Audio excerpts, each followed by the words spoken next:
बंदी छोड़ सतगुरु रामपाल जी परमेश्वर जी की जय हो।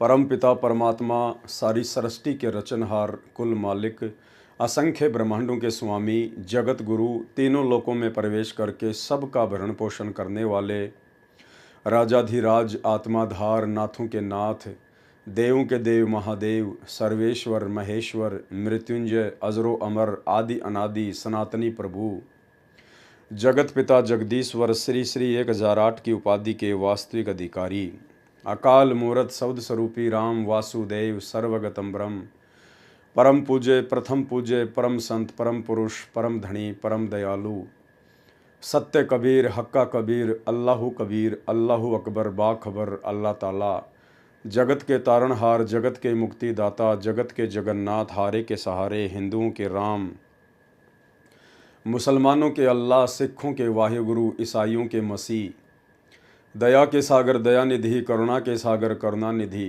स्वयंभू परिभू संकट मोचन कष्ट हरण मंगल करण दुख भंजन अविगत कबीर निर्विकार निर्विषम परमात्मा अलय अलेख सतगुरु आदि अनादि सतगुरु असली मर्यादा पुरुषोत्तम असली राम असली कृष्ण असली घनश्याम असली मुरारी राजाओं के राजा महाराजाओं के महाराजा शहंशाहों के शहंशाह सम्राटों के सम्राट भगवानों के भगवान अल्लाहों के अल्लाह मसीहाओं के मसीह सच्चे वाहिगुरु बाबाओं के बाबा पीरों के पीर सेठों के सेठ जगत सेठ सावड़सा सेठ सर्वगुण संपन्न अनंत कोटि कलाओं के स्वामी अनंत कोटि ब्रह्मांडों के नायक योगियों में महायोगी ध्यानियों में महाध्यानी सिद्धों में परम सिद्ध ज्ञानियों में तत्व ज्ञानी ब्रह्म ज्ञानी महाज्ञानी परम ज्ञानी सर्वश्रेष्ठ ज्ञानी विज्ञानी युवा कबीर समरथ कबीर असमवात अमित ओजा सच्चे रहनुमा करीम अल्लाह सुभान अल्लाह दुनिया के अंतिम पैगंबर 8 सितंबर 1951 से गांव धनाना जिला सोनीपत हरियाणा भारतवर्ष की पवित्र भूमि पे प्रकट रियल कल्कि भगवान श्री नारायण साकार हरि श्री बाबा साहेब स्वयंभू संत श्रोमणी सतगुरु रामपाल जी परमेश्वर जी के चरण कमल में साध संगति से देश विदेश से जुड़े हुए हम सभी सत्सेवक भाई बहनों का अनंत कोटि दंडवत प्रणाम। सत्साही भाई और बहनों, बहुत बड़ी मेहर बहुत बड़ी दया सतगुरु रामपाल जी परमेश्वर जी की, जिनके विशेष वीआईपी आशीर्वाद से रजा से कृपा से आप और हम सभी भगत भाई बहन साध संगति से जुड़कर भक्ति मार्ग के गूढ़ रहस्यों से परिचित होते जा रहे हैं और गुरुदेव भगवान को अपना बाप मानकर अपना कबीर भगवान मानकर अपना इष्ट पूज्य देव मानकर उन्हीं के तत्व ज्ञान को आधार बनाकर उनके चरणों में अपनी आस्था को अपनी भक्ति को दृढ़ता की ओर लेकर जा रहे हैं। भाई और बहनों, ये सब कुछ इस कलयुग की बिचली पीढ़ी में सतगुरु रामपाल जी परमेश्वर जी के आशीर्वाद से साध संगति से जुड़कर ही संभव हुआ, क्योंकि ये साध संगति केवल परमात्मा कलयुग की बिचली पीढ़ी में ही रखवाते हैं, जीव को मौका देते हैं। साध संगति से जीव की उन सभी शंकाओं का निवारण होता है जो शंकाएं सतगुरुदेव भगवान के गूढ़ सांकेतिक सत्संगों को सुनकर नहीं हो पाता है। फिर साध संगति के माध्यम से परमात्मा अपने आत्माओं को निमित्त बनाकर समारोह के माध्यम से भगत मिलन के माध्यम से या वर्तमान में जैसे परमात्मा ने विज्ञान दे दी वैज्ञानिक उपकरण दे दिए, तो जैसे हम लाइव आ रहे हैं इस प्रकार वीडियो बनाकर परमेश्वर अपने भक्तों को सद्बुद्धि देते हैं और परमेश्वर अपने उन गूढ़ सांकेतिक सत्संगों को हल्का करवाकर अपने बच्चों तक संदेशे पहुंचाते हैं। तो निसंदेह आज गुरुदेव के आशीर्वाद से साध संगति से ही हमें सतगुरु रामपाल जी भगवान की पहचान हो पाई है कि सतगुरु रामपाल जी कोई सामान्य संत या पुरुष नहीं हैं, कोई सामान्य व्यक्ति नहीं है। ये किसी माँ के गर्भ से जन्म लेकर जेल में लिपटकर आप और हमारी तरह दो कोटि के जीवों के माफिक माँ के गर्भ से बाहर नहीं आए हैं। ये स्वयंभू हैं, ये सर्व सृष्टि को उत्पन्न करने वाला परमेश्वर है। और इन्हें मानुष समझने की गलती यदि इनसे उपदेश लेने के बाद कोई करेगा तो वो व्यक्ति युगों युगों तक कुत्ते की योनि प्राप्त करेगा। कबीर गुरु को मानुष जो गिने कर चरणा अमृत को पान, ते नर नरक में जाएंगे, जन्म जन्म बने समान। वो कुत्ता बनेगा युगों युगों तक। और भाई और बहनों, कुत्ता बनने वाली प्रोसीजर से बाहर वर्तमान में सिर्फ सतगुरु रामपाल जी की मुट्ठी भर सतसेवक ही बाहर निकल पाए हैं। अन्यथा सतलोक आश्रमों से जुड़ी हुई 90% संगत, स्वयंभू सतगुरु रामपाल जी परमेश्वर जी का कलयुगी परिवार, आश्रम मैनेजमेंट, ये सभी लोग वर्तमान में भगत होकर भी, सारनाम तक लेकर भी, 20-20 वर्षों से साधना करके भी कुत्ते बनने वाली प्रोसीजर में ही आगे बढ़ रहे हैं। क्योंकि अभी तक इन लोगों के दिलो दिमाग से सतगुरु रामपाल जी परमेश्वर जी की मानुष वाली छवि बाहर नहीं निकल पाई है। ये संत जी को कबीर परमात्मा नहीं मानते हैं, पूर्ण ब्रह्म परमेश्वर नहीं मानते हैं। ये केवल संत रामपाल जी को कबीर जी का अवतार मानते हैं, उनकी भेजी गई कोई आत्मा मानते हैं, उनका दास मानते हैं, उनका संदेश वाहक मानते हैं। और इसीलिए गरीबदास जी कहते हैं कि गुरु मानुष कर जानते वो नर कहिए अंध, और दुखी संसार में फिर आगे काल के फंद। और इस बात का प्रमाण है कि ये लोग अपने गुरु जी को कबीर जी नहीं मानते हैं। सबसे बड़ा प्रमाण है कि जून के महीने में इन लोगों के द्वारा जितने भी श्रद्धालु सतलोक आश्रमों से जुड़े हुए हैं, इनके द्वारा प्रतिवर्ष जून के महीने में एक दाढ़ी मूंछ वाली कबीर जी की समझे जाने वाली काल्पनिक फोटो का कबीर प्रकट दिवस मनाना। अगर इन्हें लगता है कि वर्तमान में वो कबीर सतगुरु रामपाल जी भगवान ही है, तो वर्तमान में जिंदा कबीर के धरती पर प्रकट रहते सहते उनसे उपदेश लेने के बाद फिर भलाई कागज की मुर्दा फोटो को कबीर मानकर, उस दाढ़ी मूंछ वाली फोटो को कबीर परमात्मा मानकर, फिर क्यों जून के महीने में उसका प्रकट दिवस मनाते हो? यदि आपने अपने गुरु को ही कबीर मान लिया तो फिर क्यों उस मुर्दा बेजुबान ना बोलने चलने वाली कागज की कबीर जी की समझे जाने वाली काल्पनिक फोटो को लॉकेट में डालकर अपने सीने से लगाए फिरते हो? क्यों अपने घर पर दरबार साहिब में उस कागज की कबीर जी की समझे जाने वाली नकली फोटो को सजा के रखते हो? इसका मतलब आप लोगों ने अभी तक उस फोटो का पीछा नहीं छोड़ा है। आपकी आस्था उस नकली फोटो में अभी है, और जब तक आपकी आस्था उस कागज के टुकड़े में रहेगी, तब तक आप अपने गुरुजी को सौपन में भी कबीर परमेश्वर नहीं मान पाएंगे। और जब तक आप अपने गुरु को ही कबीर परमेश्वर नहीं मानेंगे, तब तक भक्ति करते करते भी आप जी कुत्ता बनने वाली ही प्रोसीजर में हैं। तो भाई और बहनों, बहुत बड़ी दया, बहुत बड़ी मेहर गुरुदेव भगवान की, जिन्होंने हमारी इस प्रकार की तमाम झूठी भ्रमणाओं को तोड़ दिया है साध संगति के माध्यम से। और हम जितने भी सत्सेवक भाई बहन हैं, हम अपने गुरुदेव सतगुरु रामपाल जी परमेश्वर जी के अलावा अपने घरों में, अपने दरबार साहिब में अन्य किसी की भी फोटो नहीं रखते हैं। हम केवल जयकारा भी अपने गुरुदेव भगवान का ही लगाते हैं, और इसके अलावा कबीर जी का लगाते हैं, क्योंकि स्वयं हमारे गुरुजी ही कबीर जी हैं, और वेदों में हमारे गुरुजी संत रामपाल जी का नाम कबीर जी हैं। नाम सत्य है, लेकिन वो दाढ़ी मूंछ वाली फोटो सत्य नहीं है, वो नकली है। और हम केवल ज्ञान को आधार बनाकर, गुरुदेव भगवान के हिसार जेल में रहते सहते घर को आश्रम बनाकर केवल अपनी भक्ति को निरंतर आगे बढ़ा रहे हैं। तो भाई और बहनों, ये बहुत बड़ी मेहर इस कलयुग की बिचली पीढ़ी में सतगुरु रामपाल जी परमेश्वर जी की विशेष वीआईपी रजा के बिना संभव नहीं है। और इस विशेष रजा के लिए हम गुरुदेव का जितना धन्यवाद करें उतना ही थोड़ा है। तो भाई और बहनों, आज सृष्टि रचना के माध्यम से क्रोथा कांड के रहस्यों को समझते हुए हमारा ये 6 नंबर का वीडियो है।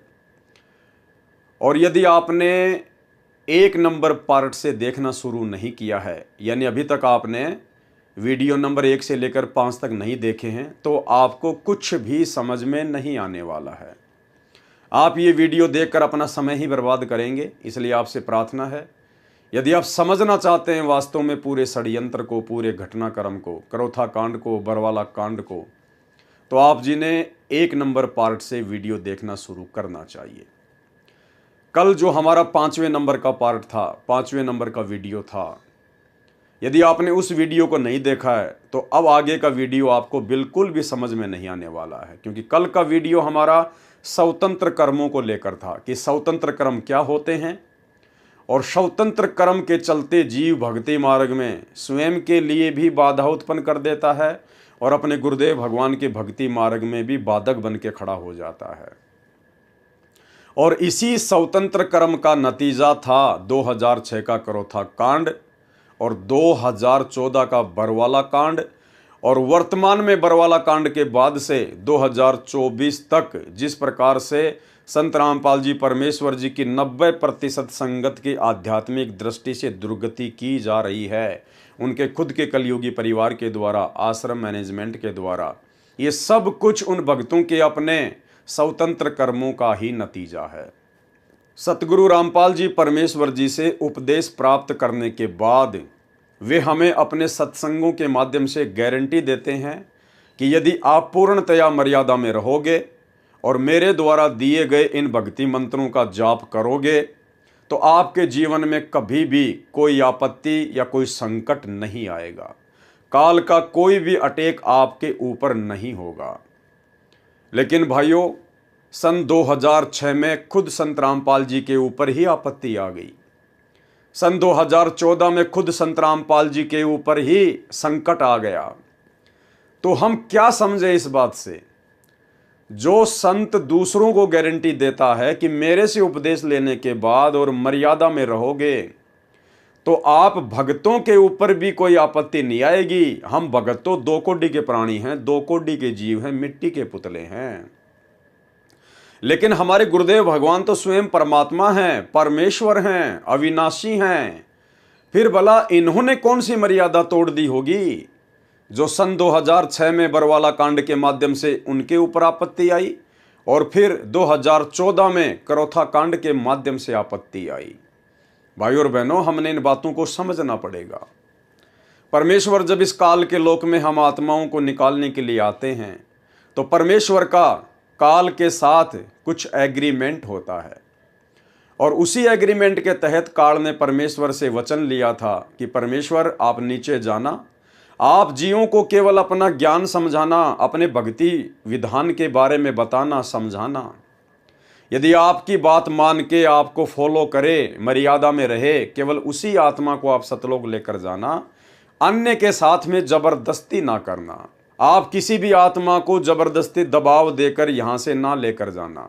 तो परमेश्वर ने कहा कि तथास्तु, ऐसा ही होगा। अब भाई और बहनों, वो क्या गलती थी और किसकी गलती थी जिसके चलते 2006 में करोथा कांड हुआ और 2014 में बरवाला कांड हुआ। 2006 में गुरुदेव को 21 महीने रोहतक की हिसार जेल में बैठना पड़ा और वर्तमान में पिछले 10 वर्षों से हिसार की जेल में बैठे हैं। क्या परमात्मा ने भी कोई मर्यादा तोड़ी है जिस कारण से उनके ऊपर आपत्ति आई है? भाई और बहनों, सृष्टि रचना के माध्यम से हमें ये सारी बातें समझ में आएंगी। उसी के ऊपर लगातार ये वीडियो बनाए जा रहे हैं। परमेश्वर का काल के साथ एग्रीमेंट था और परमेश्वर ने फिर आकर नीचे हमें सारी बातें बताई और परमात्मा ने हमें सावधान करते हुए कहा कि बच्चों, इस काल ने तुम्हें जो मनुष्य जीवन दिया है, जो मनुष्य जन्म दिया है, इसने तुम्हारे संचित कर्मों से 75% पाप और पुण्य निकालकर तुम्हारा ये जीवन निर्धारित किया है। उसके बाद इसने 25% स्वतंत्र कर्म के माध्यम से तुम्हारे को छूट दे दी है। स्वतंत्र कर्मों का सदुपयोग करके तुम अपने कर्म बना सकते हो और 25% उन्हीं स्वतंत्र कर्मों का दुरुपयोग करके तुम अपने जीवन में बाधा भी खड़ी कर सकते हो। और भाई और बहनों, उन्हीं स्वतंत्र कर्मों का दुरुपयोग सतगुरु रामपाल जी परमेश्वर जी के साथ में रहने वाले विशेष सेवादारों ने सन 2006 में किया। और परमात्मा का काल के साथ एग्रीमेंट है कि जब तक हंसा मेरी आना और काल लगे ना तेरा बाणा, कि हे काल, हे ज्योति निरंजन, जब तक मेरे से उपदेश प्राप्त भगत मेरी आन कान में रहेगा, मेरी तमाम मर्यादाओं में रहेगा, तब तक तेरा किसी भी प्रकार का कोई अटैक उनके ऊपर नहीं हो सकता। और अगर मर्यादा ही तोड़ देगा फिर तो कहना ही क्या। तो भाइयों और बहनों, उन सभी आत्माओं ने मर्यादा तोड़ी हुई थी, क्योंकि वो गुरु को परमात्मा नहीं मान पाई थी, गुरुदेव के तत्व ज्ञान को आधार बनाकर भक्ति नहीं कर रही थी, और उन्होंने बात बात पर गुरुदेव को सलाह देना शुरू कर दिया था। और भक्ति मार्ग में अपने गुरुदेव को सलाह देना स्वतंत्र कर्मों का दुरुपयोग है, अपने जीवन का सत्यानाश करना है, जिसके चलते करोथा आश्रम का निर्माण हुआ।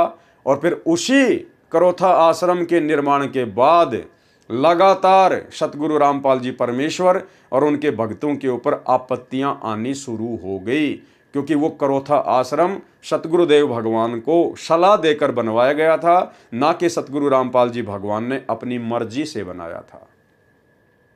तो भाइयों और बहनों, इसके अलावा और क्या क्या गलतियां थी, जो गलतियां आज से पहले हमारे खुद के भगत भाई बहनों ने की, जिन गलतियों के कारण वो भी दुखी हुए, परमात्मा से दूर हुए, और सतगुरु रामपाल जी परमेश्वर जी को भी काल के साथ किए गए एग्रीमेंट के अनुसार परेशान होने के लिए बाध्य किया गया। हमने उन्हीं तमाम गलतियों से शिक्षा लेनी है। इतिहास इसीलिए पढ़ाया जाता है, और पढ़ाया जाता है कि इतिहास से शिक्षा लेकर हम अपने भविष्य में कोई गलती ना कर बैठें।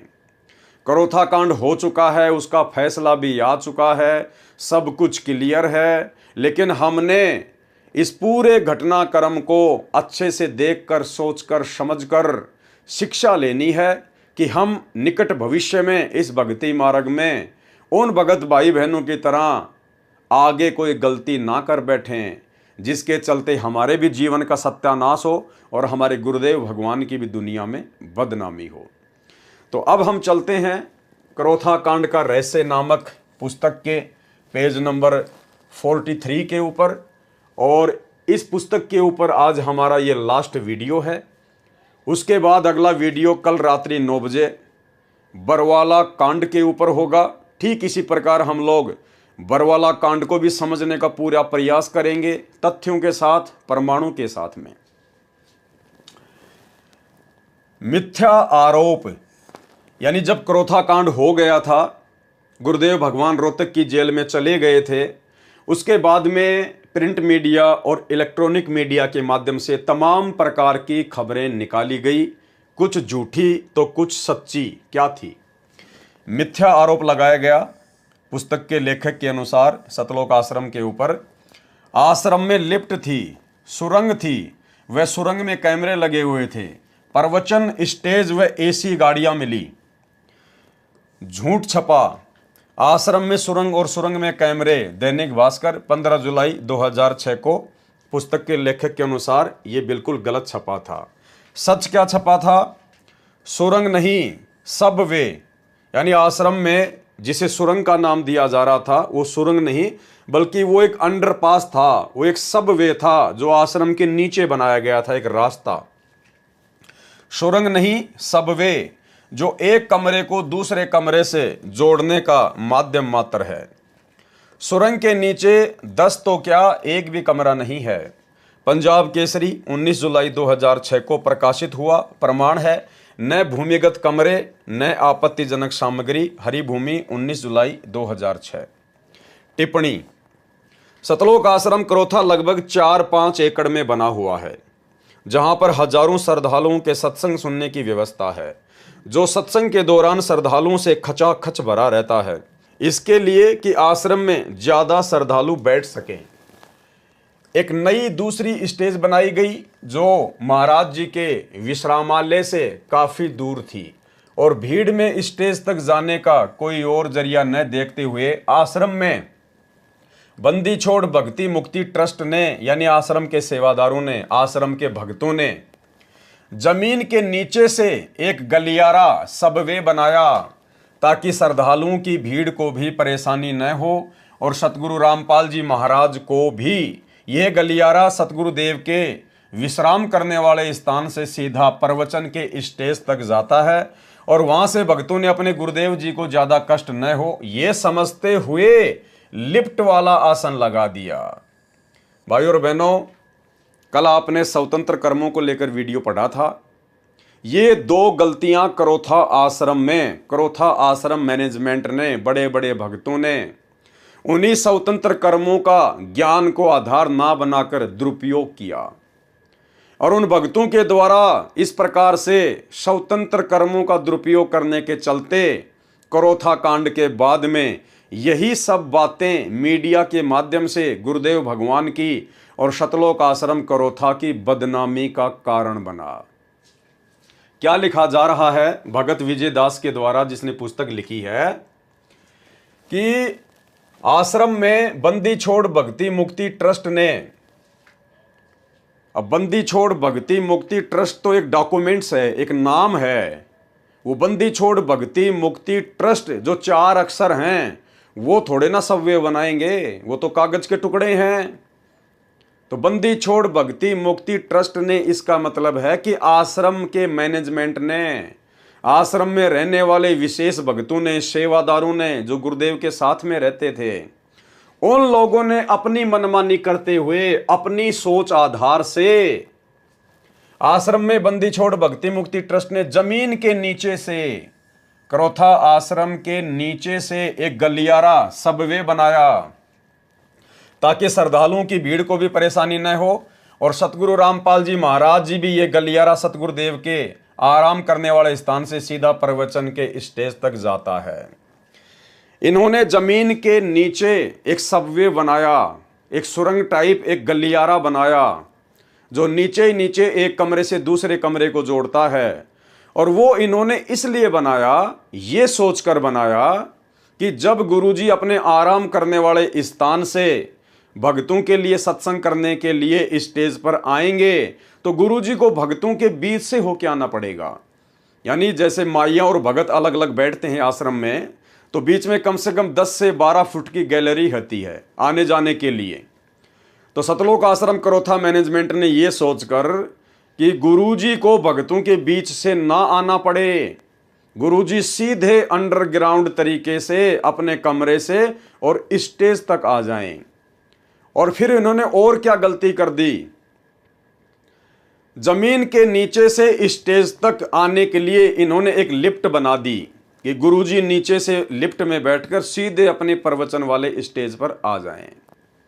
भाई और बहनों, इसकी कोई आवश्यकता नहीं थी, कोई आवश्यकता नहीं थी इसकी। ये स्वतंत्र कर्म था, स्वतंत्र कर्म, जिसकी छूट हमें काल भगवान ने दी है कि बेटा स्वतंत्र कर्म का सदुपयोग करेगा तो भक्ति बनेगी, दुरुपयोग करेगा तो भक्ति बिगड़ेगी।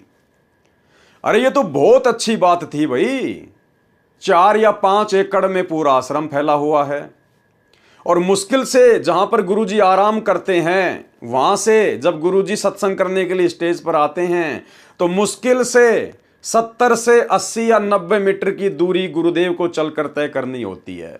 कितनी दूरी तय करनी होती है? लास्ट 100 मीटर की दूरी मान लीजिए आप, जहां पर गुरुदेव के आश्रम करने की जगह है वहां से लेकर प्रवचन करने की जगह मुश्किल से 100 मीटर की। और यदि वो जमीन के नीचे गलियारा नहीं बनाया जाता, सुरंग नहीं बनाई जाती, तो गुरुदेव क्या करते? गुरुदेव सत्संग में पांडाल के बीच से होकर आते, अपने भक्तों के बीच से होकर आते। अरे ये तो बहुत अच्छी बात थी, ये तो बहुत अच्छी बात थी। भाई बहनों को अपने गुरुदेव भगवान के दर्शन करने को मिलते, परमात्मा के दर्शन होते, आते समय भी और जाते समय भी भक्तों के भाव बनते, कोई दंडवत करता, कोई हाथ जोड़ के खड़ा होता। ये तो बहुत अच्छी बात थी भाई।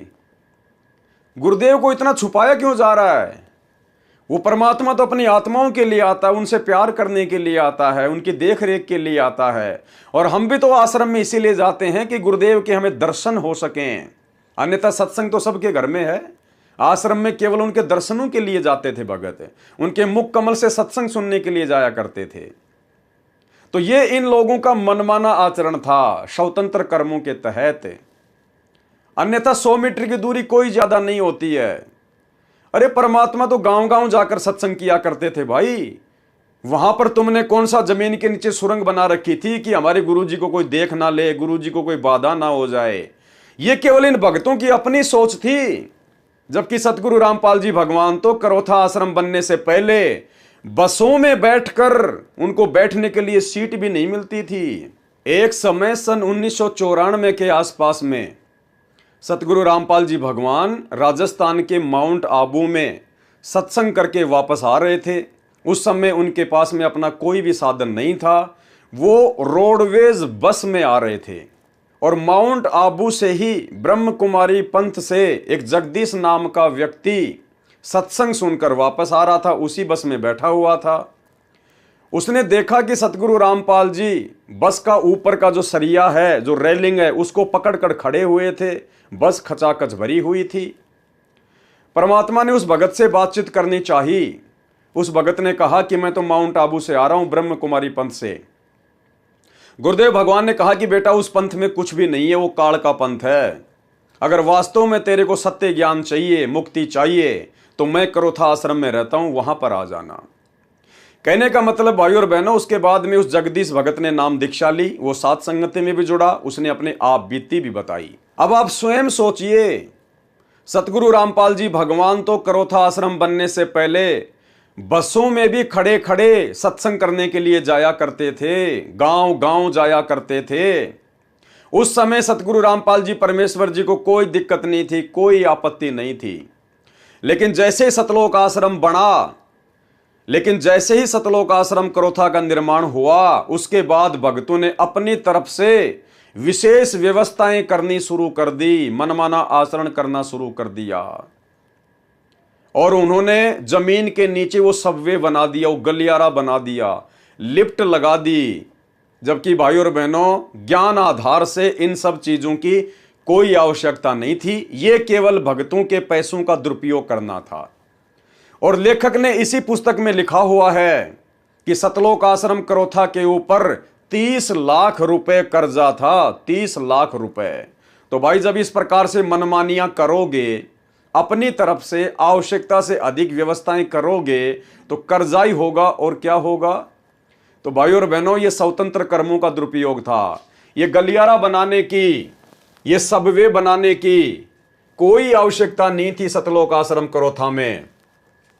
ये भक्तों के अपने स्वतंत्र कर्मों का दुरुपयोग था।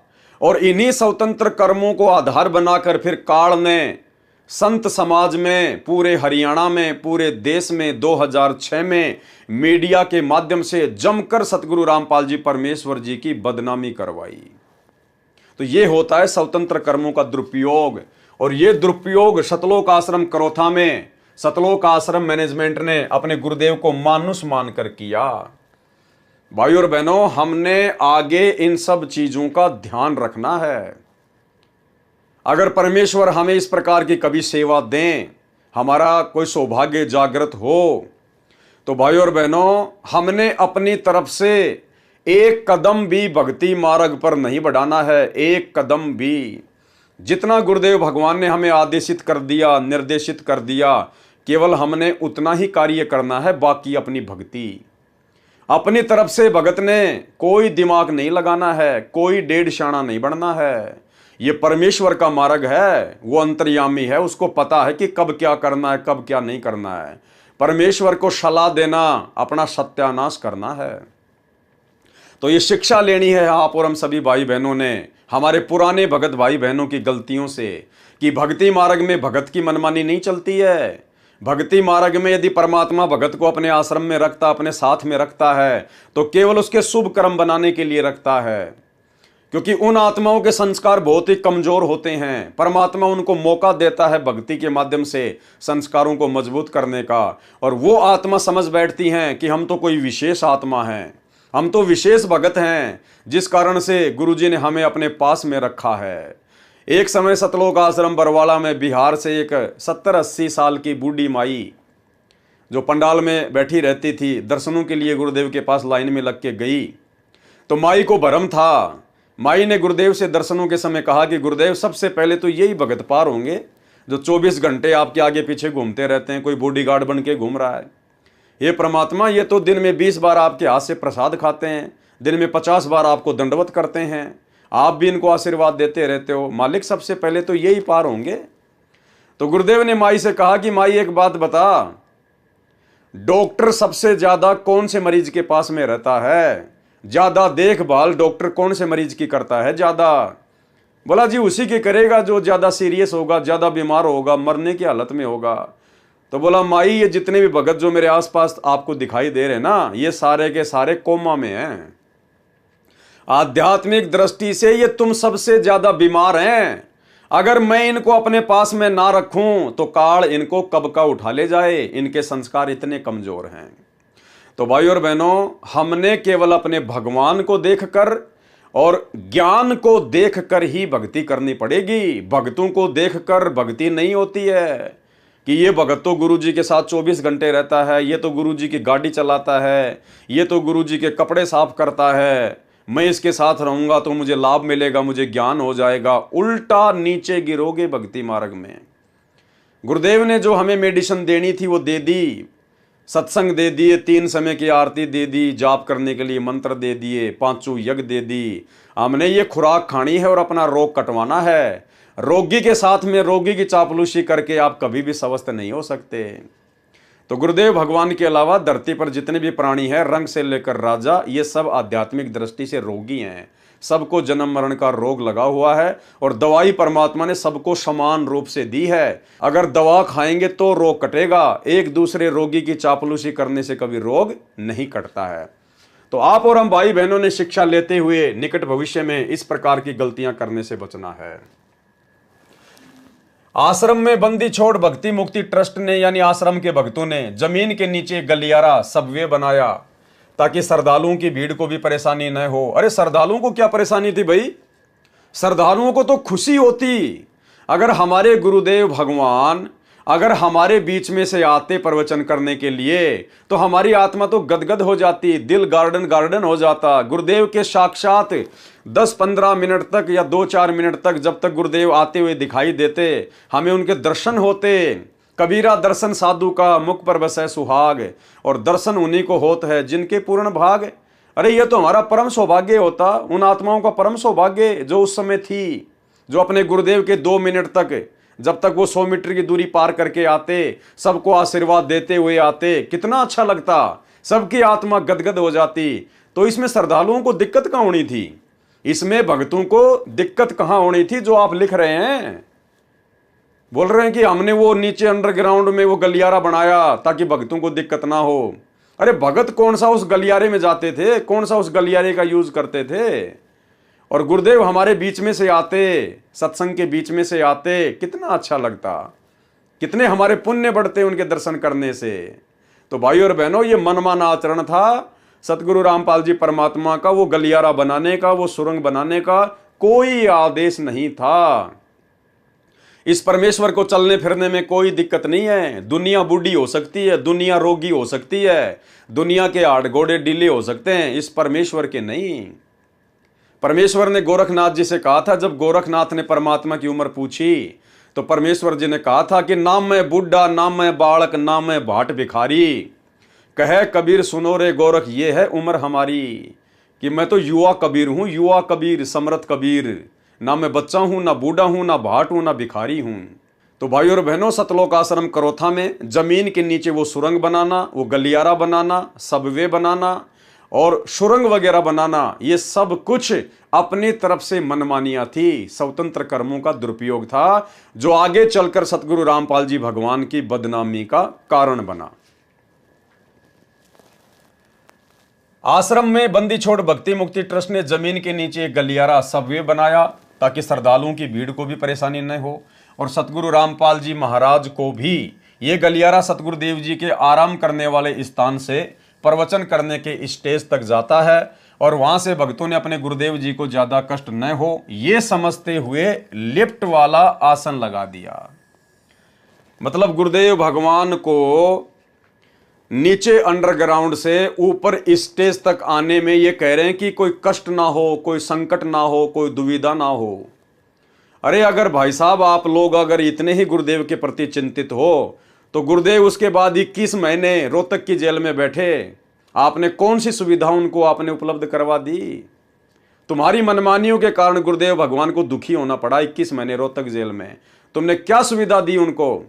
आज पिछले 10 साल से परमात्मा 10-12 की एक कोठड़ी में रोहतक जेल में बैठे हुए हैं, तुम लोगों ने क्या सुविधा दी उनको?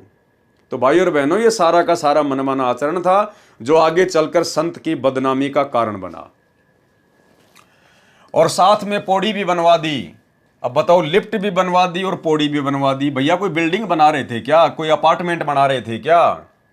जब आपने पौड़ियां बनवा दी, जब आपने सीढ़ियां बना दी, तो फिर सुरंग बनाने की जरूरत क्या थी? मुश्किल से 20 से 25 सीढ़ियां चढ़ के ऊपर आना होता था। अरे वो 20 से 25 सीढ़ियां ऊपर चढ़ के तो सतगुरु रामपाल जी भगवान 2010 से 2014 तक बरवाला आश्रम में भी तो आ रहे थे। अरे बरवाला आश्रम में भी तुमने उसी प्रकार से सब कुछ बनवा रखा है, लेकिन बरवाला आश्रम में ना तो तुमने जो है कोई लिफ्ट बनाई, ना तुमने कोई गलियारा बनाया। तो बरवाला आश्रम में भी तो उसके बाद गुरुजी पौड़ियां चढ़ के आते थे, तो बरवाला आश्रम में भी लिफ्ट लगवा देते गुरुदेव भगवान के लिए। लेकिन बाद में फिर सतगुरु रामपाल जी भगवान ने मना कर दिया कि नालायको, तुम्हारी एक मनमानी के कारण, तुम्हारी 2006 की गलती के कारण समाचार पत्रों में इस कबीर परमात्मा की कितनी बेइज्जती हुई है, कितनी बदनामी हुई है, आगे से ऐसी गलती ना करना। लेकिन उसके बावजूद भी इन्होंने और अन्य प्रकार की बहुत गलतियां सतलोक आश्रम बरवाला में की, जिसके ऊपर हम कल रात्रि 9 बजे से वीडियो बनाकर चर्चा करेंगे। और साथ में पौड़ी भी बनवा दी, सीढ़ियां भी बनवा दी, ताकि एक विकल्प रहे। अगर कभी लिफ्ट खराब हो जाए तो सीढ़ियों से गुरुजी ऊपर चढ़ के चले जाएं। अरे तो दिक्कत तो हो ही गई। मान लीजिए किसी दिन लाइट नहीं आई, तो क्या गुरुजी प्रवचन नहीं करेंगे? उस दिन भी तो गुरुजी को लिफ्ट के बजाय सीढ़ियों से जाना पड़ेगा। तो क्या काम आई तुम्हारी लिफ्ट? तो ये मनमाना आचरण था भाई और बहनों। और परमात्मा के मार्ग में मनमाना आचरण नहीं चलता है। ये कोई सामान्य संत नहीं है, कोई सामान्य कोई काल का पंथ नहीं है। ये पूर्ण ब्रह्म परमात्मा है, सर्व सृष्टि का रचनहार है। और इसको ना समझ पाने के चलते ही जीव इस प्रकार की काल प्रेरणा से गलतियां कर बैठता है, जो गलतियां आगे चलकर जीव के लिए भी घातक होती हैं और सतगुरु के मार्ग में भी बाधा उत्पन्न कर देती हैं। सत्संग करने वाली स्टेज पर तीनों तरफ शीशे लगा रखे हैं, ताकि महाराज जी श्रद्धालुओं को तीनों तरफ से नजर आएं। रात्रि सत्संग के समय सत्संग करने की स्टेज वाली शीशे की कुटिया में 500 वाट की ट्यूब रोशनी के लिए लगाई है, ताकि श्रोताओं को संत रामपाल जी महाराज स्पष्ट दिखाई दें। जिस कारण कुटिया में गर्मी अत्यधिक हो जाती है, इसलिए उसमें एसी का लगना भी अति आवश्यक है। इसमें कोई दिक्कत नहीं है। अच्छी रोशनी करना और गुरुदेव भगवान आराम से सत्संग करें, उसके लिए एसी लगाना, ये नॉर्मल बात है। इसमें कोई बड़ी बात नहीं है, बहुत अच्छा काम है। लेकिन वो लिफ्ट बनाना खाली 20-30 सीढ़ियों के लिए और खाली 100 मीटर की दूरी मुश्किल से तय करने के लिए सुरंग बना देना, यह समझदारी नहीं थी। इसलिए उसमें एसी का लगना भी अति आवश्यक है। वास्तविकता तो यह है, अब आप स्वयं विचार करें कि इसमें ऐसी कौन सी चीज है जो पुलिस नहीं जानती। आगे चलिए भाई और बहनों, फिर क्या न्यूज छपी? मिथ्या आरोप। ये संत है 400 कैंटर का मालिक। अखबारों में उसके बाद में न्यूज आई कि संत रामपाल जी 400 ट्रकों का मालिक है। कैंटर यानी बड़े बड़े जो ट्रक आते हैं, जो मालगाड़ी जैसे ट्रोले, कि संत रामपाल जी के पास में 400 कैंटर हैं, इनका ट्रांसपोर्ट का काम है। अब वो क्या था ट्रांसपोर्ट का काम, क्या थे वो कैंटर, किसके वो कैंटर थे, ये यहां पर लिखा गया है। मिथ्या आरोप, ये संत है 400 कैंटर का मालिक। झूठ छपा, क्या छपा झूठ? नया खुलासा, पूना में है ट्रांसपोर्ट का कारोबार। दैनिक भास्कर 17 जुलाई 2006 में टिप्पणी की है लेखक ने। यह खबर भी बिल्कुल गलत व झूठी है। संत रामपाल जी महाराज का ट्रांसपोर्ट तो क्या किसी भी प्रकार का कोई कारोबार नहीं है, जिसकी जांच पुलिस प्रशासन ने भी अच्छी तरह से कर ली है और आगे भी कभी भी कर सकती है। लेकिन कम से कम बिना जांच किए ही ऐसी निराधार खबर तो नहीं छापनी चाहिए। इसमें चाहे प्रशासन हो या मीडिया, ये सब उनके कर्तव्य के अनुरूप तो नहीं है और ऐसे जनता के साथ खिलवाड़ हो रहा है। अब क्या लिख रहा है लेखक? पूना में, यानी महाराष्ट्र शहर के पूना में सतगुरु रामपाल जी महाराज का एक शिष्य है, जिसका ट्रांसपोर्ट का कारोबार है। अब यदि शिष्य की ट्रांसपोर्ट को ही संत जी की ट्रांसपोर्ट बोलते हैं, फिर तो ऐसे भगत भी हैं जिनकी एक छोटी सी दुकान ही थी और उस दुकान को ही शरारती तत्वों ने 11-12 जुलाई 2006 को आग लगाकर जला दी। अच्छा हुआ कि यह खबर नहीं आई कि जो दुकान जली है, हो सकता है उसमें संत रामपाल जी का हिस्सा हो। भाई और बहनों, असल में मामला क्या है? जब सतगुरु रामपाल जी भगवान महाराष्ट्र के पूना में सत्संग करने गए थे, तो वहाँ किसी भगत को उनका ज्ञान समझ में आ गया भगत ने नाम उपदेश ले लिया, पूरे परिवार में केवल अकेले ने। घर वालों ने काफ़ी विरोध किया, लेकिन उसने एक नहीं सुनी। उस भगत का एक ट्रक था, एक गाड़ी चलती थी ट्रांसपोर्ट में, और जैसे ही नाम लिया कुछ दिनों बाद में उसकी गाड़ी का एक्सीडेंट हो गया। गाड़ी का इंश्योरेंस भी नहीं था, वो काफ़ी मुसीबतों में आ गया। घर वालों ने कहा कि अरे भाई, तूने क्या नाम दीक्षा ले ली, तेरा तो सारा कारोबार ही बंद हो गया। लेकिन उस भगत ने बिल्कुल भी परवाह नहीं की। घर वालों को कह दिया, मैं ये नाम नहीं छोड़ सकता, भले मेरा सब कुछ बर्बाद क्यों ना हो जाए। ये कारोबार तो मेरा फिर से सेट हो जाएगा, लेकिन जो चीज़ मुझे मिल चुकी है वो मुझे जीवन में दोबारा प्राप्त नहीं होगी। भगत का नाम था रविंद्र ढाका। उस भगत की ऐसी दृढ़ता देखकर अंतर्यामी परमेश्वर जी ने दया बख्शी, और उसके बाद उस भगत का बहुत ही अच्छा काम निकल पड़ा। उस एक्सीडेंट वाली स्थिति से भी वो बाहर निकल गया, और वर्तमान में कम से कम उसके पास में 500 गाड़ियां हैं, 500 बड़े बड़े ट्रक हैं, कैंटर, और पूना में उसका ट्रांसपोर्ट का काम है। नाम है रविंद्र ढाका। अब भाई और बहनों, उसके बाद में क्या होता है, उसी रविंद्र ढाका की उस ट्रांसपोर्ट को निमित्त बनाकर, क्योंकि मीडिया को तो मिर्च मसाला लगाकर अपनी पब्लिसिटी चाहिए होती है, तो मीडिया ने इस प्रकार की बातें छाप दी कि बाबा का तो महाराष्ट्र के पूना में बहुत बड़ा ट्रांसपोर्ट का काम है, 400 गाड़ियां चलती हैं, कैंटर चलते हैं। चलो, ये मीडिया का काम है, कोई बड़ी बात नहीं है। इस प्रकार की झूठी खबरें तो ये लोग छापते ही रहते हैं। अब 2014 का फिर बरवाला कांड हुआ, और बरवाला कांड होने के 7-8 महीने तक संगत में किसी भी प्रकार की पैसे की कोई सेवा नहीं चली थी। बरवाला कांड के 7-8 महीने के बाद में सतलोक आश्रम मैनेजमेंट हरियाणा ने संगत से पैसा ऐंठना शुरू किया था गुरुदेव के आदेश की आड़ में। और सबसे पहले इन्होंने जो संगत में पैसे की सेवा चलाई थी वो एक जमीन के नाम पर चलाई थी, कि हमने बरवाला कांड से पहले बरवाला आश्रम के पास में 60 एकड़ जमीन का सौदा किया हुआ था। 32 करोड़ में 5 करोड़ हमने दे दिए थे, 28 करोड़ हमारे को और चाहिए। इस प्रकार से इन्होंने संगत से पैसे की सेवा शुरू की, और संगत ने, बेचारी भोली संगत ने, नादान संगत ने गुरुदेव का आदेश समझकर भाई और बहनों दिल खोलकर सेवा की। जबकि उस जमीन के विषय में दास के पास में गुरुदेव भगवान का हिसार जेल से आया हुआ लेटर है। उस लेटर में गुरुदेव भगवान ने स्पष्ट लिखा हुआ है कि उस जमीन का जो बयाना दिया हुआ था, या तो वो बयाना वापस ले लो, अगर नहीं देते हैं तो कोई बात नहीं है, आगे फिलहाल आपने जमीन नहीं खरीदनी है। इसके बावजूद भी इन लोगों ने संगत से उसी जमीन के नाम पर पैसा ऐंठा, और इन्होंने वो बयाना भी वापस ले लिया, लेकिन संगत को नहीं बताया। संगत को लगा कि जमीन की आवश्यकता है, गुरुजी का आदेश है, इसलिए संगत ने दिल खोलकर सेवा की। तो भाई और बहनों, उस सेवा से पहले गुरुदेव का छोटा भाई महेंद्र, जो कि भगोड़ा बन के घूम रहा था, बरवाला कांड के बाद में पुलिस से बचकर भाग रहा था, उसको कुछ पैसों की आवश्यकता पड़ी अपनी सेटिंगबाजी करने के लिए या जैसी भी थी। तो उसने इसी रविंद्र ढाका से कहा कि रविंद्र ढाका जी, हमें कुछ पैसे चाहिए। तो रविंद्र ढाका ने उसको मना कर दिया। बोलो भैया, तू मेरा गुरु थोड़ी है। अरे मैं आश्रम में दान करता था तो मैं अपने गुरुजी को करता था, मेरे गुरुजी थे उस समय। तू भाई मेरा गुरु थोड़ी है जो मैं तेरे को पैसा दे दूं, तू तो मेरा गुरु भाई है, मैं कोई मूर्ख थोड़ी हूं। गुरु बिन दान पुण्य जो करी ही मिथ्या होए कबू न फल ही। तो रविंद्र ढाका और महेंद्र की आपस में खींचातानी हो गई। अब चूंकि महेंद्र सतगुरु रामपाल जी परमेश्वर जी के कलयुगी परिवार का हिस्सा है, उसके ऊपर संगत ज्यादा विश्वास करेगी नादानी में।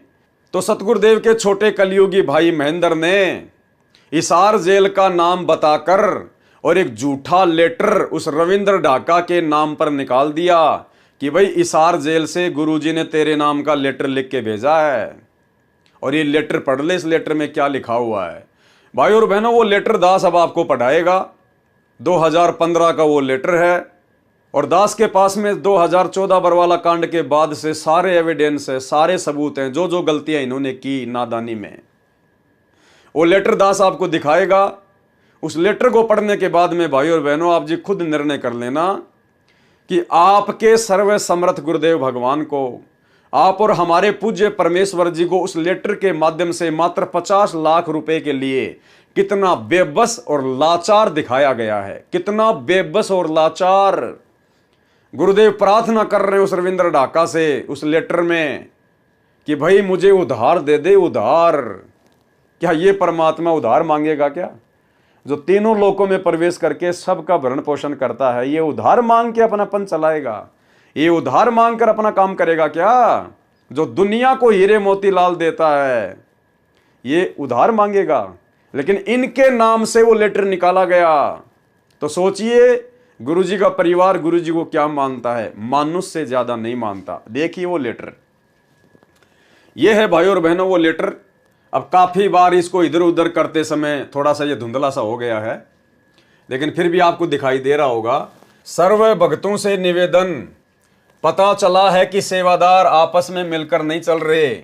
यानी महेंद्र ने अपनी सूझबूझ से बाहर की परिस्थितियों को देखकर लिखा गुरुदेव के नाम की तरफ से कि भाई गुरुजी कह रहे हैं कि मुझे पता चला है कि सेवादार आपस में मिलकर सेवा नहीं कर रहे। क्योंकि बरवाला कांड के बाद में भाई और बहनों राग द्वेष ईर्ष्या ज्यों की त्यों थी इनके अंदर, जैसा बरवाला आश्रम में थी। पता चला है कि सेवादार आपस में मिलकर नहीं चल रहे हैं। आप मिलकर सेवा करो। आपको पता है कि हम किस भयंकर दौर में हैं। समुद्र में नौका है, आप उसमें लड़ रहे हो, इसलिए आप स्वयं ही डूबोगे। शांति से रहो, मेरी आत्मा मत दुखाओ। ये दास तो आप पर बहुत उम्मीद लगाए बैठा है। मेरी आशाओं और 21 वर्ष की मेहनत पर पानी न फेरो। विजय निकट है। विश्व भर का मानव आपका सदा ऋणी रहेगा। यानी इस प्रकार की बातें उस महेंद्र के द्वारा लिखना गुरुदेव की आड़ में रविंद्र ढाका से 50 लाख रुपए ऐंठना था।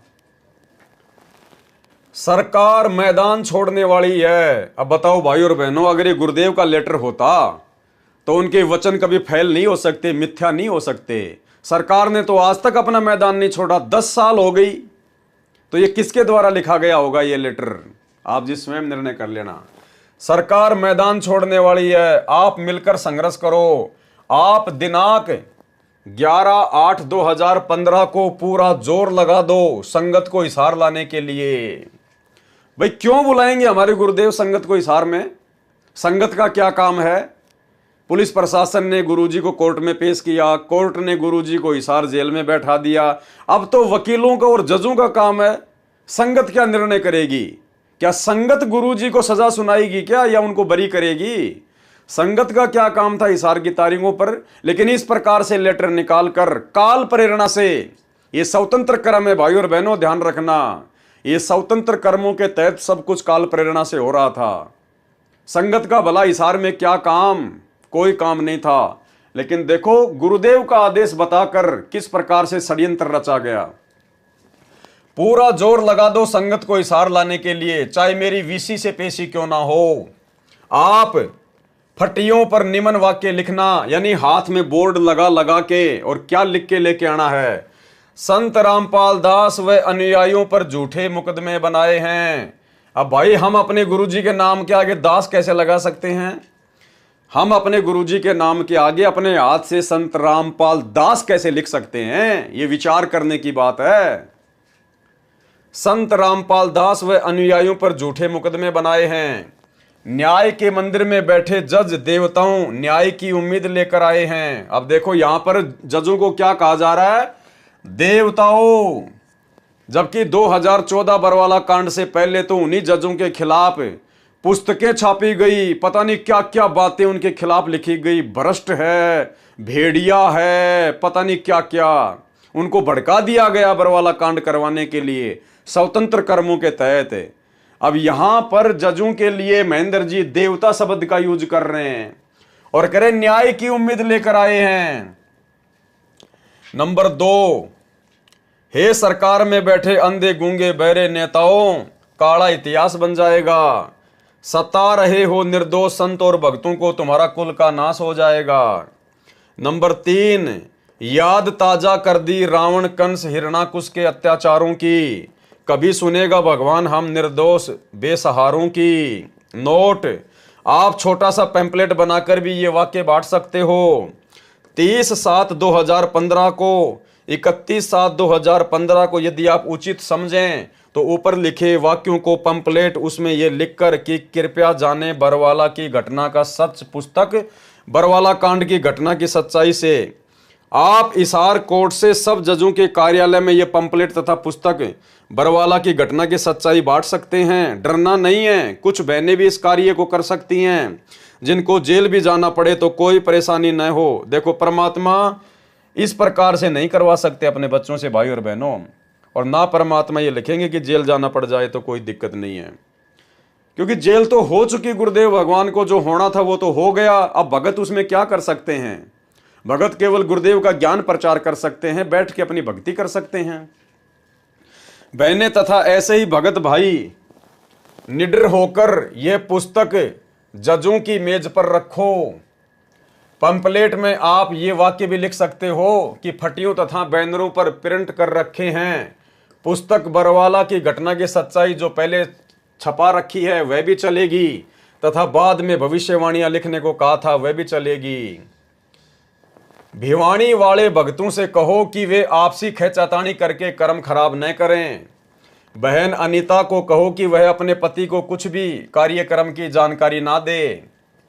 आप भगत नानक भिवानी वाले को न बदलें, क्योंकि बात तो अनीता का पति खराब कर रहा है। उनको अपने कार्यक्रम की जानकारी ना दें। यदि आप समझें कि कोऑर्डिनेटर बदलना अनिवार्य है तो बदल दें। यानी सब कुछ गुरुजी के नाम की आड़ में महेंद्र कर रहा था। सब कुछ, किसको बदलना है, किसको चेंज करना है, संगत में आपस में कौन राग द्वेष कर रहा है, किसको हटाना है, किसको लगाना है।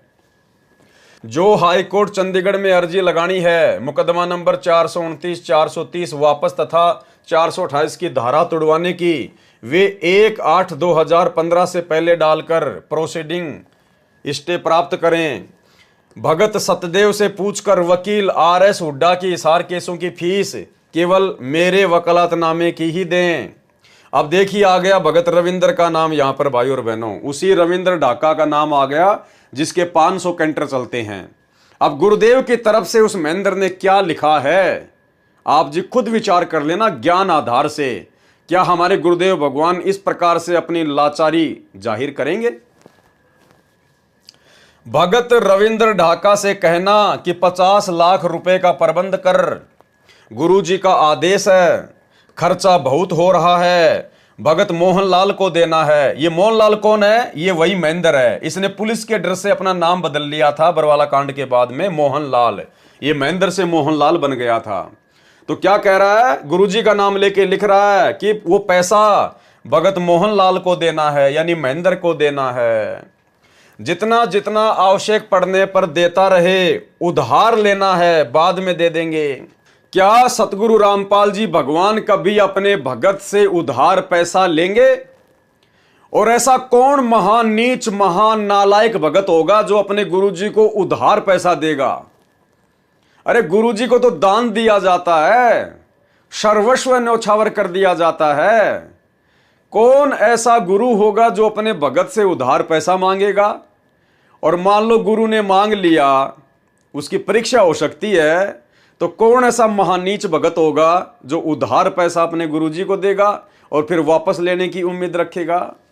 तो भाई और बहनों, ये शब्द सतगुरु रामपाल जी भगवान के नहीं है।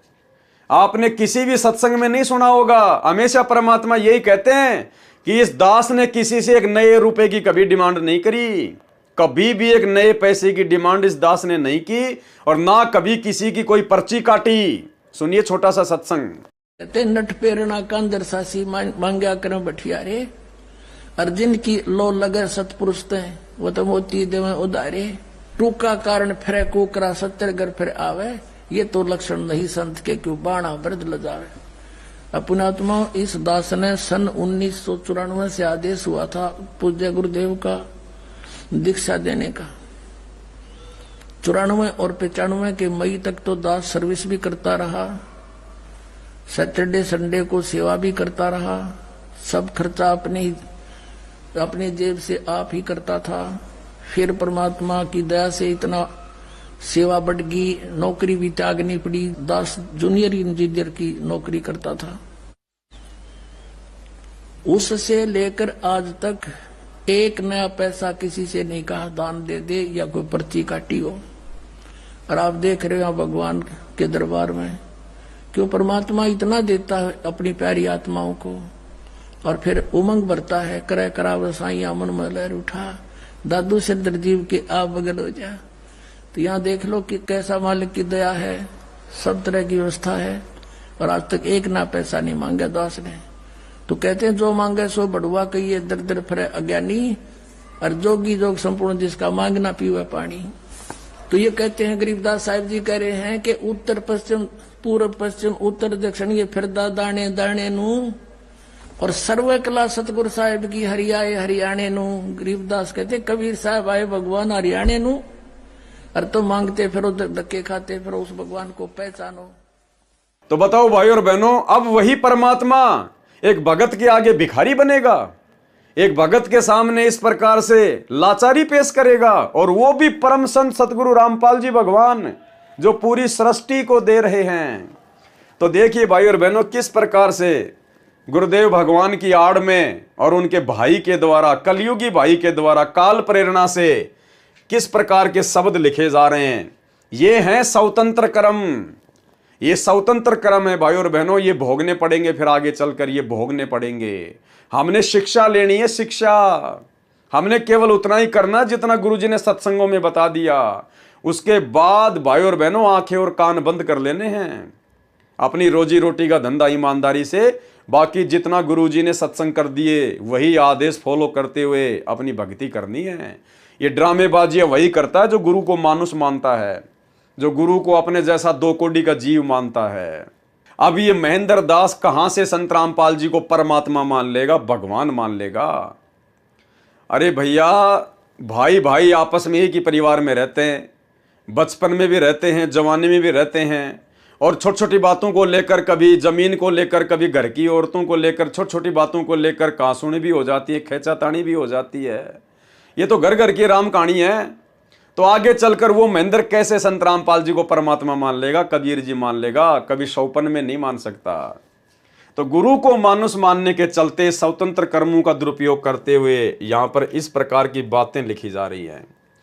भगत रविंद्र ढाका से कहना कि 50 लाख रुपए का प्रबंध कर, गुरुजी का आदेश है, खर्चा बहुत हो रहा है, भगत मोहनलाल को देना है, जितना जितना आवश्यकता पड़ने पर देता रहे, उधार लेना है, बाद में दे देंगे उसको।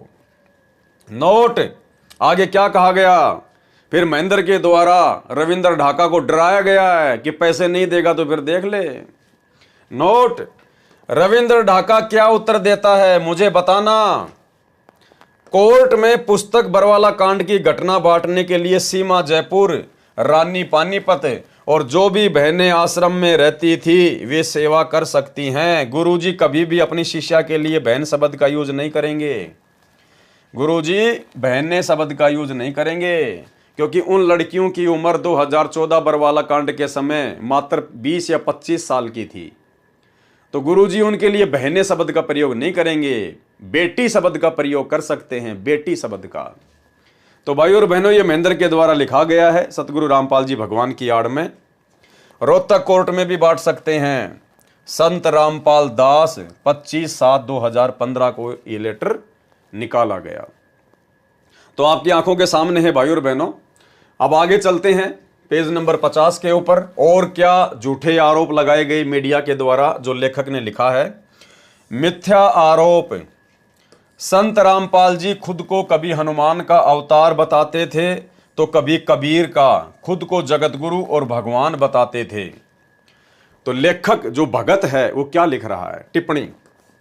संत रामपाल जी के सत्संग की सैकड़ों वीडियो सीडी, ऑडियो कैसेट व ऑडियो सीडी बनी हुई हैं और भगत समाज में वितरित हो चुकी हैं, और 5-6 पुस्तकें भी छपी हुई हैं, वो भी भगत समाज में वितरित हो चुकी हैं।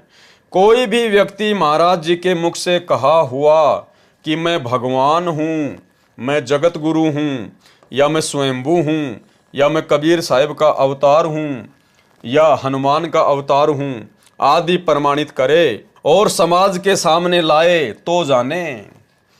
अरे मेरे भाई, इतनी बड़ी बात लिखने की जरूरत क्या थी।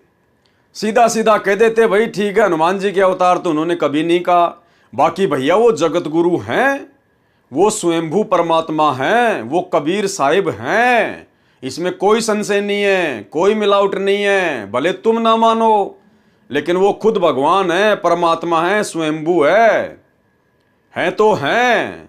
इसने बोलना चाहिए था।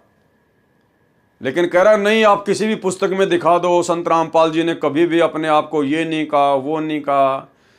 अरे भैया, वो कैसे कहेंगे? वो तो अपने आप को छुपाते हुए ये ज्ञान प्रचार कर रहे हैं। अगर सन 1994 में संत रामपाल जी कहने लग जाते कि मैं कबीर हूं, तो तुम भी नहीं मानते। जो आज तुम ये पुस्तक लिख रहे हो ना उनकी शरण में आके, तुम भी इस बात पे यकीन नहीं करते और उनके प्रवचन तक नहीं सुनते कि बड़ा घमंडी आदमी है, खुद को कबीर जी कहता है। तो भाई और बहनों, परमात्मा ने स्वयं कबीर होते हुए भी अपने आप को कबीर का दास बताकर आप और हम आत्माओं तक अपना ज्ञान पहुंचाने के लिए उन्होंने लीला की, भूमिका की। तो भाई इसमें डरने की क्या आवश्यकता थी? साफ साफ कहते थे भैया हमारे गुरुजी भगवान है, परमात्मा है, इसमें क्या दिक्कत है? प्रमाणित करें और समाज के सामने लाएं तो जाने। महाराज जी अपने आप को जगत गुरु, मैं भगवान हूं आदि न बताकर अपने आप को कबीर साहब का कुत्ता बताने का तो अनेकों जगह प्रमाण है। अरे ये लिखने की क्या आवश्यकता थी भाई?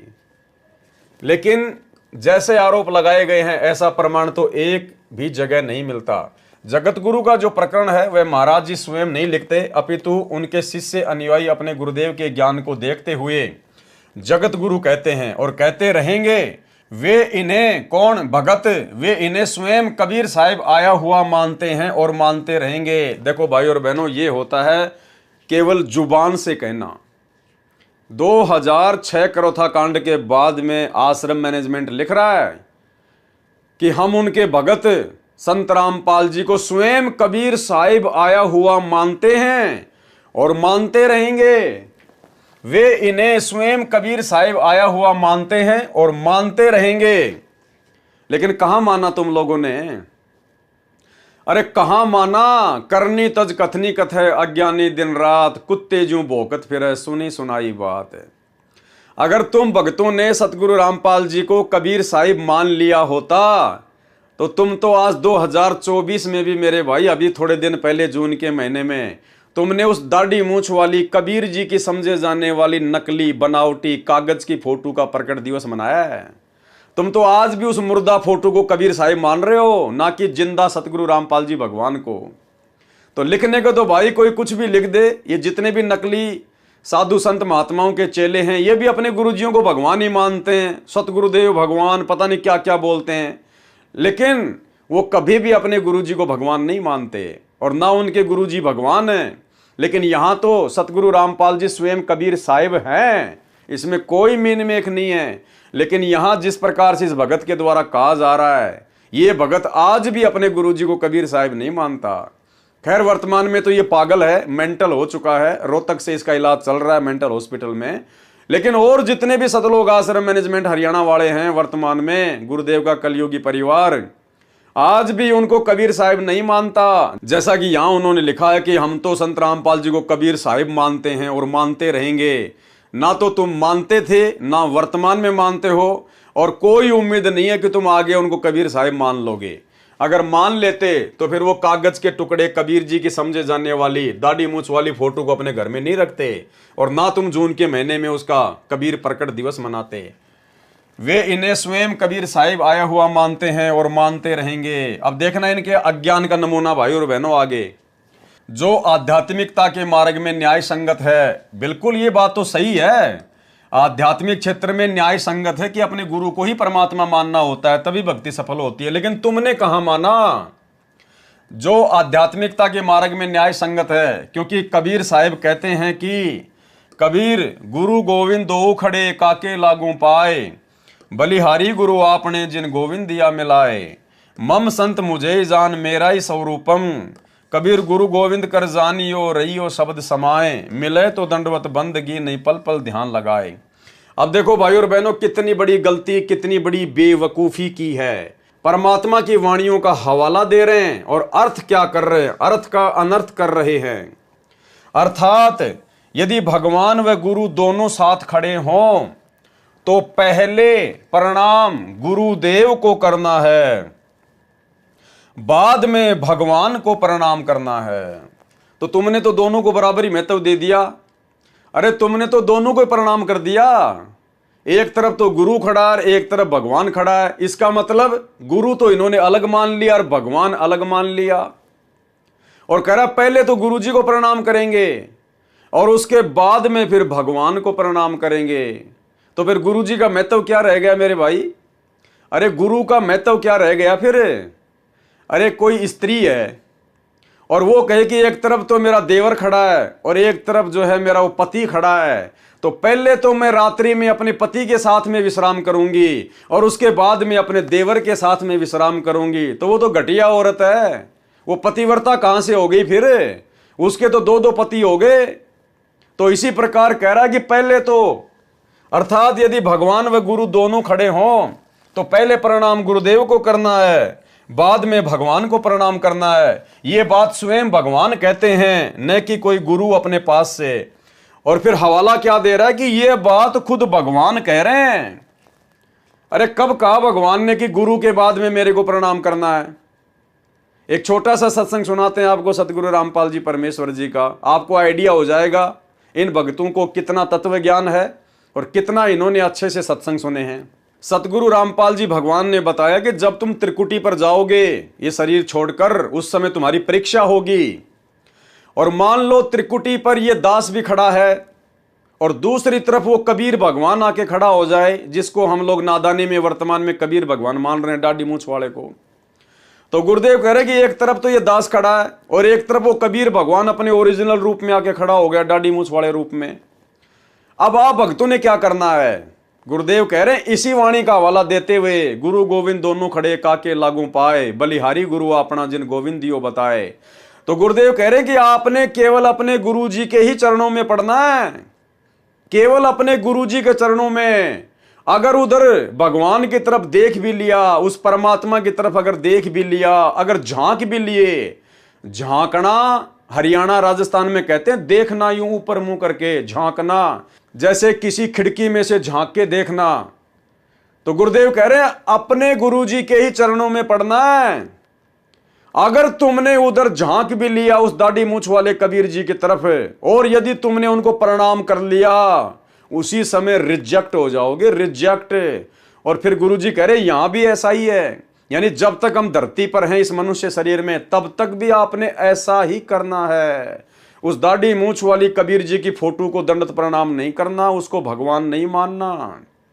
अगर कोई कबीर भगवान तुम मानते हो गुरु जी के अलावा है, और वो भी अगर धरती पे आ जाए, उसकी तरफ देखना भी नहीं है, झांकना भी नहीं है, उसको प्रणाम करना तो बहुत दूर की बात है। तो सुनिए पहले ये छोटा सा सत्संग।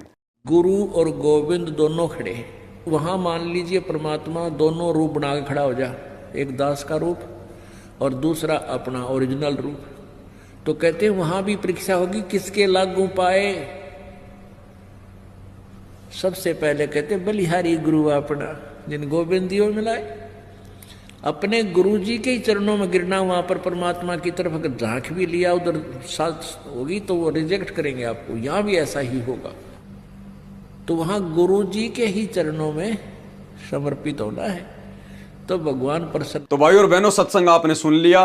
परमात्मा ने स्पष्ट आदेश दे दिया हम भक्तों को कि अपने गुरु जी के अलावा अगर ओरिजिनल भी अगर वो कबीर जी आ जाए, अगर कोई है तो तुम्हारी नादानी में, तो भी तुमने उसकी तरफ झांकना भी नहीं है, देखना भी नहीं है, दंडवत करना तो बहुत दूर की बात है। अरे इसीलिए तो हम सत्सेवकों ने सतगुरु प्रेरणा से ज्ञान को आधार बनाकर उस फोटो को ही अपने घर से निकाल दिया। सब ने अपने अपने लॉकेट से उस फोटो को ही निकाल दिया, दाढ़ी मूंछ वाली कबीर जी वाली फोटो को। अपने घरों में जितनी भी फोटोएं थी वो फाड़ फाड़ के फेंक दी, आग के हवाले कर दी। दरबार साहिब में जितनी भी फोटोएं थी अपने गुरु जी के अलावा सारी फोटोएं फाड़ के फेंक दी। हमने तो सोशल मीडिया पर फाड़ फाड़ के हजारों वीडियो बनाए भाई, हजारों वीडियो। हमारे ऊपर तो उसको लेकर मुकदमे भी हुए हैं। तो नाम बता रहा है कि यह बात स्वयं भगवान कह रहे हैं कि पहले तो अपने गुरु जी को प्रणाम करना, उसके बाद में फिर भगवान को प्रणाम करना। अब बताओ, इन्होंने तो ज्ञान का गोबर कर दिया। अब भाई और बहनों, अगर इनकी बातों को अगर महत्व दिया जाए, अगर इस भगत की बात को सत्य मान लिया जाए, तो हम तो त्रिकुटी पर फेल हो जाएंगे। क्योंकि गुरु जी तो मना कर रहे हैं कि अपने गुरु जी के अलावा उस कबीर भगवान को भी प्रणाम नहीं करना, और ये भगत कह रहा है कि आपने अपने गुरु जी के बाद में फिर उस कबीर जी को भी प्रणाम करना है, तो हम तो मार खा जाएंगे। तो ये है स्वतंत्र कर्म। ये पुस्तक लिखना इस भगत का स्वतंत्र कर्म है, कोई गुरु जी का आदेश नहीं। गुरु जी को सलाह दी गई होगी रोहतक जेल में जब मिलने जाया करते होंगे तो गुरुजी को सलाह दी गई होगी, जो सलाह उन्होंने करोथा आश्रम के समय दी थी करोथा आश्रम बनाने के लिए, ऐसे इन्होंने गुरुजी को सलाह दी, उनसे प्रार्थना की गई होगी कि हम एक पुस्तक लिखना चाहते हैं। तो परमात्मा का तो काल के साथ एग्रीमेंट है भैया, वो तो चाहे तुम गोबर खाओगे, अगर गोबर खाने के लिए भी अगर तुम प्रार्थना करोगे तो गुरुजी मना नहीं करेगा।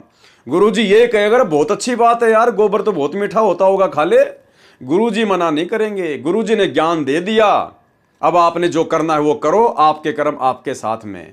तो भाई और बहनों, ये पुस्तक का लिखना स्वतंत्र कर्म है, और स्वतंत्र कर्मों के तहत अगर इस भगत की बात को मान लिया जाए तो भगत का तो सत्यानाश हो जाएगा, भगत तो त्रिकुटी पर फैल हो जाएगा, उसके तो जीवन का नाश हो जाएगा। तो देखो काल ने कितनी बड़ी गलती यहां करवा दी इस पुस्तक के माध्यम से। तो भाई और बहनों, हमने केवल अपने गुरुदेव के सत्संगों की माननी है। अब देख लीजिए बड़े बड़े भगत, अब जिसने ये क्रोथा कांड का रहस्य नामक पुस्तक लिखी है, अब संगत के नजरों में तो बहुत बड़ा हीरो होगा, बहुत बड़ा भगत होगा। अब ये भगत तो संगत की ऐसी तैसी कर देगा, अगर इसकी बात को अगर महत्व दे दिया जाए तो ये तो मरवा देगा भक्तों को, काल के हत्थे चढ़वा देगा। तो भाई और बहनों, हमने शिक्षा लेनी है, शिक्षा। ये वीडियो सात संगति के माध्यम से सतगुरु रामपाल जी भगवान अपनी विशेष रजा बख्श के बनवा रहे हैं। ये बड़ी बड़ी बातें, बड़ी बड़ी भक्तों की गलतियां आप लोगों के सामने निकल के आ रही हैं। किस लिए? ताकि हम सावधान हो जाएं, अब आगे हम वो गलतियां करने से बचें जो गलतियां हमसे पहले हमारे गुरु भाई बहन कर चुके हैं, जिसकी सजा वो खुद भी भोग चुके हैं और परमात्मा को भी उन्होंने दुखी किया। तो हमने शिक्षा लेनी है, शिक्षा, गलतियां करने से बचना है। पेज नंबर 57, क्रोथा कांड का रहस्य। बंदी छोड़ भक्ति मुक्ति ट्रस्ट व इससे जुड़े लाखों श्रद्धालु सच्चाई को दबाने के लिए ईर्ष्यावश रचे गए इस गंभीर षड्यंत्र की घोर निंदा करते हैं तथा दोषी व्यक्तियों के खिलाफ सभी प्रकार की कानूनी कार्रवाई करवाने तथा क्रोथा कांड की सीबीआई जांच से जांच करवाने का संकल्प करते हैं। यह भी भाई और बहनों कहीं भी ज्ञान आधार से उचित नहीं है, यह भी ज्ञान आधार से उचित नहीं है, अपनी तरफ से लिख रहा है। इसने कौन सा भक्तों से बात करके ये पुस्तक लिखी है जो इसने सभी भक्तों को बीच में लपेट लिया, सभी भक्तों को बीच में लपेट लिया कि बंदी छोड़ भक्ति मुक्ति ट्रस्ट व इससे जुड़े लाखों श्रद्धालुओं सच्चाई को दबाने के लिए ईर्ष्यावश रचे गए इस गंभीर षड्यंत्र की घोर निंदा करते हैं तथा दोषी व्यक्तियों के खिलाफ सभी प्रकार की कानूनी कार्रवाई करवाने तथा क्रोथा कांड की सीबीआई से जांच करवाने का संकल्प करते हैं। संकल्प कर रहा है सभी भक्तों की तरफ से कि कानूनी कार्रवाई करवाएंगे। क्यों भाई, नित्य नियम नहीं पढ़ते क्या तुम लोग? अरे ये तो काल का लोक है भैया, या तो रोज तुम्हारे ऊपर मुकदमे करेंगे लोग, रोज तुम्हें मारेंगे पीटेंगे गालियां देंगे, तो क्या तुम रोजाना थाने में जाके बैठोगे? आज किसी ने तुम्हारे साथ में शरारत कर दी, कल को दूसरा करेगा, परसों तीसरा करेगा, तो रोजाना थानों में चक्कर काटोगे क्या? क्या कह रहे हैं गुरुदेव भगवान नित्य नियम में? जो तोकू काटा बोवे वाको बोतु फूल, और तोए फूल के फूल है वाको है त्रिशूल। तो इन्होंने तो मान लीजिए हम भक्तों के साथ में क्रोथा कांड के माध्यम से इस प्रकार की घटना को जन्म दे दिया, लेकिन हम भक्तों के लिए क्या आदेश है गुरुदेव का? जो तोकू काटा बोवे उसको बोतु फूल। हमने उसके साथ में वैसा ही व्यवहार नहीं करना है। ईंट का जवाब पत्थर से नहीं देना है, फूल का जवाब लकड़ी से नहीं देना है। गुरुदेव क्या आदेश दे रहे हैं, परमात्मा का क्या विधान बता रहे हैं? जो तोकू काटा बोवे वाको बोतु फूल।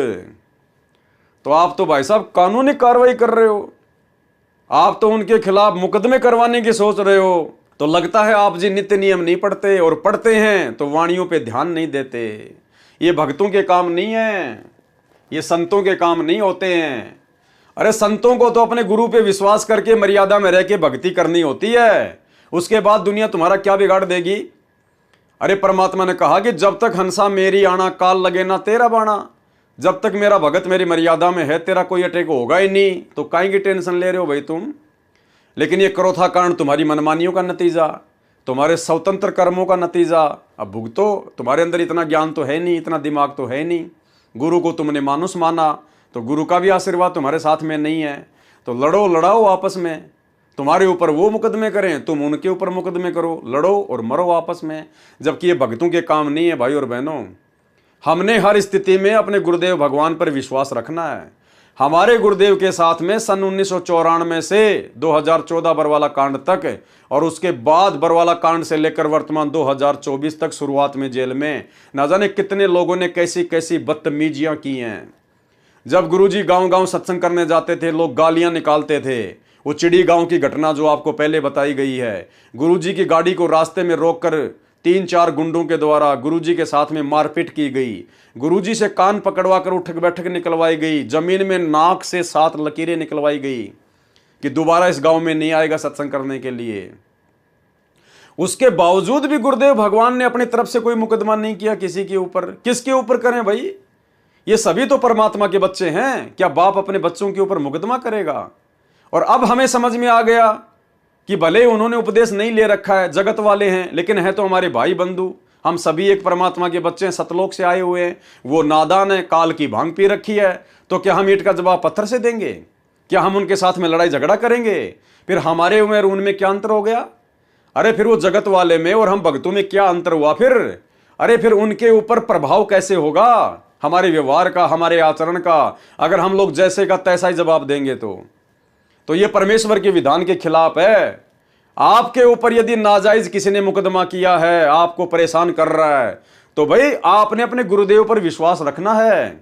आपने अपनी भक्ति करनी है, अपने गुरुदेव से अरदास करनी है, विनती करनी है। करने दो, जिसने मुकदमा करना है वो करने दो, करने दो। क्या बिगाड़ लेगा हमारा? हमारे साथ में समर्थ है, अगर विश्वास है तो कुछ नहीं दाल गलेगी उसकी, कुछ भी दाल नहीं गलेगी। तो हम भक्तों ने शिक्षा लेनी है। भले चाहे हमें कोई कितना ही दुखी करे, कोई कितना ही परेशान करे, मारे पीटे, कुछ भी करे, आप और हमने भाई और बहनों उफ तक जवाब नहीं देना है। उसके कर्म उसके साथ में है, हमारी भक्ति हमारे साथ में है। देखने वाला और अंत में फैसला करने वाला समर्थ जज, पूरी सृष्टि का जज सतगुरु रामपाल जी भगवान है, और हम उस जज के बेटा बेटी हैं, हम उनकी शरण में हैं। फिर काई की दिक्कत है, काई की प्रॉब्लम है? तो भाई और बहनों, हमने ये गलतियां नहीं करनी है भूल कर भी। अगर आपने ये गलती कर दी, उल्टा मुकदमा कर दिया कोर्ट कचहरी में, तो भाई और बहनों ध्यान रखना, उसी समय आपकी मर्यादा टूटेगी और आपका भक्ति में बिल्कुल भी मन नहीं लगेगा। फिर आप भी उसके साथ में कचहरियों में चक्कर काटते रहना, वकीलों को फीस के नाम पे पैसे देते रहना, लुटते रहना, अपना समय बर्बाद करते रहना। आपका मन फिर भक्ति में नहीं लगेगा, बिल्कुल भी नहीं लगेगा। क्योंकि पहली बात तो आपने ईंट का जवाब पत्थर से देकर, जिसने कांटा बोया उसको वापस कांटा बोकर आपने गुरुजी की वाणी तोड़ दी, मर्यादा तोड़ दी, तो गुरुजी का आशीर्वाद हट गया, नाम से हमारा कनेक्शन टूट गया। और फिर क्या है बाद में? फिर तो काल प्रेरणा है, फिर तो परेशानियां फिर भुगतते रहो। अंत में दुखी होकर भक्ति छोड़ दो कि गुरुजी कोई लाभ ही नहीं दे रहे। तो ये गलती भाई और बहनों, हम सत्सेवक भाई बहनों ने अपने जीवन में बिल्कुल भी नहीं करनी है। चाहे कोई हमारे ऊपर चाहे 50 मुकदमे करे, चाहे 100 मुकदमे करे, हमने बिल्कुल भी जवाब नहीं देना है। हमने अपने परमात्मा को प्रसन्न करना है, हर स्थिति में अपने गुरुजी के आगे रोना है, विनती करनी है। बाकी काम गुरुदेव भगवान का है। अभी हम बस इतना ही कह सकते हैं कि जितने भी आरोप संत रामपाल जी महाराज वे सतलोक आश्रम पर लगाए गए हैं, वे सब झूठे हैं। अभी हमारे सामने इतनी विषम परिस्थितियां उत्पन्न कर दी गई हैं कि पूरी सच्चाई को समाज के समक्ष प्रस्तुत करने में अभी समय लगेगा, लेकिन जल्दी ही उन्हें प्रमाण सहित समाज के सामने लाया जाएगा। क्योंकि 100 दिन बुराई के होते हैं तो एक दिन सच्चाई का भी होता है। इस सच्चाई को तो एक दिन सामने आना ही है। देखना यह कि आज का शिक्षित, विवेकी और सही गलत की समझ रखने वाला सभ्य समाज इसे कितनी जल्दी समझ पाता है। अरे कहाँ समझेगा भाई, जब तुम्हारे खुद के भगत भाई बहन बरवाला कांड की सच्चाई को नहीं समझ पा रहे, सात संगतियों के माध्यम से इतने अच्छे से वीडियो बना बना के गुरुजी के सत्संगों से प्रमाणित कर करके बताए जा रहे हैं, जब तुम्हारे खुद के भगत भाई बहन तुम्हारी सच्चाई नहीं समझ रहे, तो बताओ आम समाज कहां से समझ जाएगा बेचारा। संत रामपाल जी महाराज पर प्रशासन ने झूठे केस बनाए हैं, क्योंकि मिथ्या आरोप के आधार पर प्रशासन को संत जी को फंसाने का मुद्दा नहीं मिला। आश्रम की जमीन की रजिस्ट्री 420 का मुकदमा। वास्तविकता तो यह है कि जमीन वाले ने अपनी बहन के स्थान पर अपनी बुआ जी का अंगूठा व फोटो लगा दिया। कौन सी जमीन का मुकदमा भाई और बहनों? वही जमीन जब 2003 में संत रामपाल जी सत्संग करने के लिए महाराष्ट्र के पूना शहर में गए हुए थे महीने भर के लिए, और पीछे से स्वतंत्र कर्मों का नाजायज फायदा उठाते हुए, मनमानी करते हुए सतलोक आश्रम करोथा ने, गुरुदेव के भाई ने और अन्य विशेष सेवादारों ने एक भगत के आग्रह पर 1 एकड़ जमीन दान में ले ली, बिना गुरुजी की आज्ञा लिए, बिना गुरुजी से विचार विमर्श किए। जमीन दान देने वाला भी दोषी हुआ और जमीन लेने वाले सतलोक आश्रम क्रोथा वाले भी दोषी हुए। और भाई और बहनों, वो मनमाना आचरण था, स्वतंत्र कर्मों का दुरुपयोग था। और जब आप भक्ति मार्ग में मनमाना आचरण करोगे तो आगे चलकर क्या होगा, उसी जमीन के ऊपर मुकदमा हुआ और उसी मुकदमे के चलते आर्य समाज को क्रोथा आश्रम पर आक्रमण करने का मौका मिला। यानी क्रोथा कांड सतलोक आश्रम क्रोथा के मुख्य सेवादारों की मनमानियों का नतीजा, स्वतंत्र कर्मों का नतीजा। भाई और बहनों, अब देख लो ये स्वतंत्र कर्म कितने घातक हैं यदि इनका दुरुपयोग किया गया तो। आश्रम की जमीन की रजिस्ट्री का 420 का मुकदमा। वास्तविकता तो ये कि जमीन वाले ने अपनी बहन के स्थान पर अपनी बुआ जी का अंगूठा व फोटो लगा दिया। अगर तुम जमीन लेते ही नहीं तो भाई कैसे वो अपनी बहन की जगह अपनी बुआ का अंगूठा लगाता? अरे ना होता बांस और ना बनती बांसुरी, ना कोई धुन निकलती। अगर जमीन लेनी थी, दान में लेनी थी, तो इतनी जल्दबाजी क्यों की तुम लोगों ने? गुरुदेव भगवान को महाराष्ट्र से आने देते, उसके बाद गुरुदेव से आज्ञा लेते तो सारे काम सफल होते। लेकिन यह है मनमानियों का नतीजा। फिर गलतियां होंगी। तथा उनके नंबरदार ने शनाख्त कर दी तो जमीन प्राप्त करने वालों को क्या पता कि ये कौन है। संत रामपाल जी के न तो कहीं हस्ताक्षर हैं, अर्थात उस जमीन के ऊपर संत रामपाल जी भगवान के कहीं कोई हस्ताक्षर नहीं, क्योंकि ना तो उनकी आज्ञा से ली गई और ना ही उनके मुताबिक कोई काम हुआ, तथा न कहीं नाम है। फिर भी संत रामपाल जी पर 420 का मुकदमा बना दिया। अरे तुम्हारे स्वतंत्र कर्मों के कारण, तुम सतलोक आश्रम क्रोथा वाले भक्तों की गलतियों के कारण संत रामपाल जी के ऊपर मुकदमा लगा। नालायकों, जब तुमने वो जमीन ली बिना गुरु की आज्ञा के, बिना गुरु की सहमति के, तो क्या तुम्हें पता नहीं था कि वो जमीन नाम होगी किसके? वो सतलोक आश्रम क्रोथा के नाम होगी, वो ट्रस्ट के नाम होगी। अब सतलोक आश्रम क्रोथा का संचालक कौन है? सतगुरु रामपाल जी भगवान है। तो कल को बात बिगड़ेगी तो सतगुरु रामपाल जी भगवान पे तो बात आएगी नालायकों। जैसे तुम लोगों ने बरवाला कांड करवा दिया अपनी मनमानियों के चलते, तुम्हारी मनमानियों के चलते पुलिस के भक्तों की भिड़ंत हुई, 6 भगत मर गए। अब तुम तो भाग गए बन के भगोड़े और मुकदमा लग गया झूठा मर्डर का संत रामपाल जी के ऊपर। तो इस प्रकार ये भक्तों की मनमानियों का नतीजा था, जो आगे चलकर 420 का मुकदमा उसी जमीन को लेकर, जो जमीन संत रामपाल जी की आज्ञा के विरुद्ध इन भक्तों ने मनमानियां करते हुए ली थी, गुरु को मानुष मानकर, उस जमीन का मुकदमा भी संत रामपाल जी पर बना दिया गया। जमीन सन 1999 में बंदी छोड़ भक्ति मुक्ति ट्रस्ट को दान की गई थी, उसका इंतकाल भी हो चुका है। छुडानी आश्रम में मारपीट में भी संत रामपाल जी व गनमैन विजेंद्र जी का नाम जोड़ दिया गया, जबकि मारपीट करने गया था सतलोक आश्रम क्रोथा मुख्य सेवादार। उसी समय जब गुरुजी महाराष्ट्र के पूना में सत्संग करने गए हुए थे तो पीछे से गाड़ी भरकर ये मुख्य सेवादार छुडानी धाम के महंत के साथ में मारपीट करके आए थे। तो वो मुकदमा भी फिर संत रामपाल जी पे ही लगना था। तो अपने ही भक्तों की नादानियों का खामियाजा संत रामपाल जी भगवान ने वर्षों तक भुगता है, वर्षों तक। तो भाई और बहनों, अब परमेश्वर ने हमें इस स्तर का ज्ञान दे दिया है, इतना ज्ञान दे दिया है कि भाई और बहनों, अब हमने साथ संगति से जुड़कर इन सभी भाई बहनों की गलतियों से शिक्षा लेते हुए, और हमारे गुरुदेव भगवान कितने दुखी और कितने परेशान अपने ही भक्तों की नादानियों से हो चुके हैं, आने वाले समय में कम से कम हम भगत भाई बहन इस प्रकार की गलतियां करने से बचें। हम सौपन में भी अपने भगवान को जरा सा भी दुख या परेशानियां देने की चेष्टा ना करें, अन्यथा बड़ी बड़ाई भक्ति का सत्यानाश हो जाएगा, ये जीवन बर्बाद हो जाएगा, जैसे इन तमाम भक्तों का जीवन बर्बाद हो चुका है। भले ही इनको लगता है कि गुरुजी हमसे नाराज नहीं है, हमारी भक्ति बिल्कुल सही चल रही है, हमारे तो ठाट बाट हो रहे हैं, भैया सब कुछ बिगड़ चुका है, सब कुछ। अरे जिन अपने ही भक्तों की नादानी के कारण उसके सतगुरु ने 21 महीने रोहतक जेल काटी हो, और वर्तमान में 2014 के बाद से 10 साल से हिसार की जेल काट रहे हों, भाई और बहनों, कैसे उस भगत की भक्ति बन सकती है? उसका तो सब कुछ बर्बाद हो चुका है, सब कुछ। केवल उसके पुण्य कर्म चल रहे हैं, उसके दान धर्म वाले वो शुभ कर्म चल रहे हैं, यानी केवल उसकी बैटरी चल रही है, उसकी भक्ति नहीं चल रही, उसके ऊपर गुरु का आशीर्वाद नहीं है।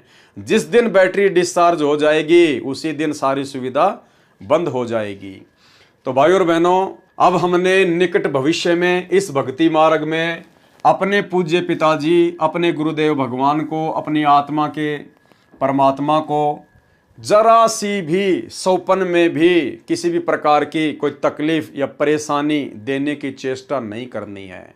सोचना भी नहीं है, देना तो बहुत दूर है। अगर हमने सोच भी लिया हमारा सब कुछ बर्बाद हो जाएगा। इस भक्ति मार्ग में सब कुछ ऑटोमेटिक चलता है।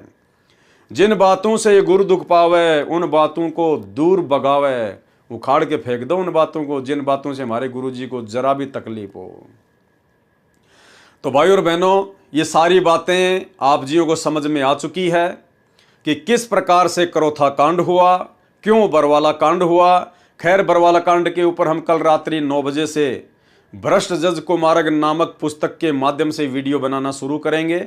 जिस प्रकार से आपको करोथा कांड की पूरी राम कहानी बताई है आपके समझ में आ चुकी है, ठीक इसी प्रकार आपको बरवाला कांड की भी पूरी राम कहानी समझ में आ जाएगी कि बरवाला कांड 2014 में ना तो प्रशासन का कोई हाथ था, ना आर्य समाज का कोई हाथ था। यदि सबसे बड़ा हाथ था तो केवल सतगुरुदेव भगवान के कलयुगी परिवार का था, उनके भाई का था, आश्रम मैनेजमेंट का था, जिन्होंने गुरु को ना समझकर, गुरु के ज्ञान को ना समझकर, गुरु को मानुष मानकर अपने स्वतंत्र कर्मों का जमकर दुरुपयोग किया, मान बढ़ाई और अहंकार में आकर। और वही मान बढ़ाई और अहंकार उनको भी ले डूबी। भले वर्तमान में ये लोग आश्रम खोलकर ठाट बाट कर रहे हैं, इनके पास में सारे ऐसो आराम के साधन है भक्तों के दान से, लेकिन असल में ये लोग अपना जीवन बर्बाद कर चुके हैं। क्योंकि जिन महामूर्खों की महागलती के चलते जिसका गुरु 10 साल से जेल में बैठने के लिए बाध्य हो, भाई और बहनों, उस भगत की भक्ति तो कभी सौपन में भी नहीं चल सकती, केवल उसकी बैटरी चल रही है। और बैटरी तो भाई जब तक उसके संस्कार है तब तक चलेगी, क्योंकि गुरु अपनी तरफ से किसी को लात नहीं मारता। राम किसी को मारे नहीं, मारे तो हत्यारा राम। ये परमात्मा अपने ऊपर दोष नहीं लेता। राम किसी को मारे नहीं, मारे तो हत्यारा राम। अपने आप ही मर जाएंगे कर कर खोटे काम। तो जब वो खोटे काम सामने आएंगे तब देखना भाई और बहनों क्या होता है क्या नहीं होता है। तो आप और हम भाई बहनों को सतगुरु रामपाल जी भगवान ने जो ये विशेष मौका दिया है साध संगति का, और साध संगति के माध्यम से परमात्मा जिस प्रकार अपने कर कमलों से लिखी गई पुस्तकों के माध्यम से या भक्तों के द्वारा लिखी गई पुस्तकों के माध्यम से जो खुलासे करवा रहे हैं, भाई और बहनों, अब निकट भविष्य में किसी भी प्रकार की गलती की कोई गुंजाइश नहीं होनी चाहिए। अब भी यदि हमने कोई गलती कर डाली, कोई मनमानी कर डाली भक्ति मार्ग में, इतना सब कुछ पता होने के बाद भाई और बहनों, हम जिंदगी में माफ नहीं किए जाएंगे। जिंदगी में बनी बनाई भक्ति का सत्यानाश कर डालेंगे। तो भाई और बहनों, सतगुरु रामपाल जी परमात्मा की आप और हमारे ऊपर इसी प्रकार छप्पर फाड़ मेहर बनी रहे। परमात्मा हम सबको सद्बुद्धि बख्शे, आप और हमें मर्यादाओं में रखकर भक्ति मार्ग पर इसी प्रकार से बनाए रखे। तो करोथा कांड के रहस्य को लेकर आज हमारा ये अंतिम वीडियो था। इसके बाद में कल रात्रि 9 बजे से हम बरवाला कांड के ऊपर वीडियो बनाना शुरू करेंगे। सभी भाई बहन रात्रि 9 बजे Facebook page Pawan Das is live पर जुड़िए। और भाई और बहनों, निकट भविष्य में गलती करने से बचिए। ये मौका जो हमें गुरुदेव भगवान ने आज दिया है समझने और समझाने का साथ संगति के माध्यम से, ये फिर नेक्स्ट कलयुग की पिछली पीढ़ी तक नहीं मिलेगा। और ज़रूरी नहीं है कि नेक्स्ट कलयुग की पिछली पीढ़ी में फिर हमारा मानव जन्म हो। यदि हम पार नहीं हो पाए तो वर्तमान में हमारी इतनी भक्ति बन गई है कि असंख्य युगों तक तो हम ब्रह्मलोक से महासुरग से ही नीचे नहीं आएंगे। तो बहुत लंबा चौड़ा काम हो जाएगा भाई और बहनों, फिर बात समझ में नहीं आएगी। इसलिए सभी भाई बहन गर्दन नीची करके आधीनी भाव से गुरुदेव से अपनी आंखों में आंसू निकालते हुए प्रार्थना करके रोते हुए कि परमात्मा बख्श देना, हे परमात्मा, हमसे वो गलती ना हो जाए जो गलती आपको मानुष मान के आज से पहले आपके परिवार ने की, उन बड़े बड़े सेवादारों ने की। तो भाई और बहनों, नीची गर्दन करके भक्ति पे लगे रहें। इसी में हमारा भला है, इसी में हमारा फायदा है, बाकी हर जगह काल ही काल है। तो करोथा कांड के रहस्य को लेकर आज की वीडियो में केवल इतना ही। कल रात्रि 9 बजे सभी भाई बहन लाइव जुड़िए बरवाला कांड के ऊपर बनने वाले वीडियो में। तब तक सतगुरुदेव भगवान हमें आशीर्वाद दें, इजाज़त दें। बंदी छोड़ सतगुरु रामपाल जी भगवान की जय हो।